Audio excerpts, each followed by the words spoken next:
శ్రీమద్ రామాయణము బాలకాండ 34వ సర్గ. ఆ ప్రకారంగా కుమార్తెల వివాహము వైభవంగా జరిపించాడు కుశనాభుడు. కుమార్తెలు అత్తవారింటికి వెళ్ళారు. అప్పుడు తనకు పుత్ర సంతానము కావాలని అనుకున్నాడు కుశనాభుడు.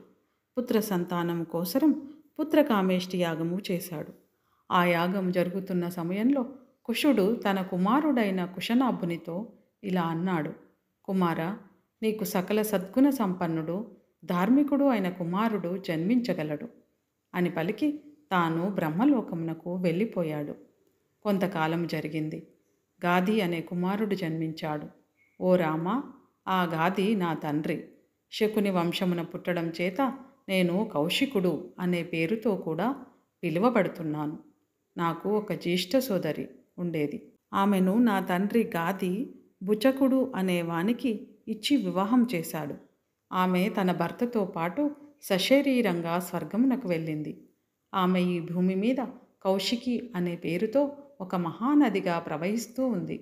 దివ్యమైన పుణ్యోదకములతో కూడిన ఆ కౌశికీ నది సకల లోకములకు హితము కలిగించడం కోసం హిమపర్వతం మీద ప్రవహిస్తూ ఉంది.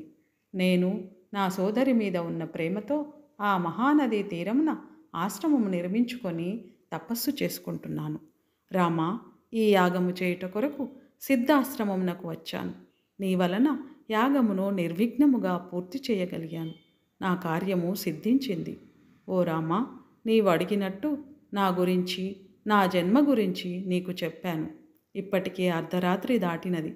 ఇంక మీరు నిద్రకు ఉపక్రమించండి. మరలా రేపు ఉదయమే మనము ప్రయాణము సాగించాలి కదా అని అన్నాడు విశ్వామిత్రుడు. విశ్వామిత్రుని వృత్తాంతమును విన్న రామలక్ష్మణులు మహామునులందరూ ఆయనను అభినందించారు.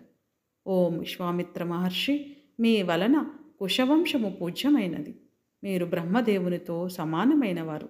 మీ అక్కగారు పేరుతో ప్రవహించు కౌశికీ నది మీ వంశమునకు కీర్తి తెచ్చింది అని విశ్వామిత్రుని కౌశికీ నదిని పొగిడారు. తర్వాత అందరూ తమ తమ నివాసములలో నిద్రకు ఉపక్రమించారు. ఇది శ్రీమద్ రామాయణము బాలకాండలోని 34వ సర్గ సంపూర్ణము.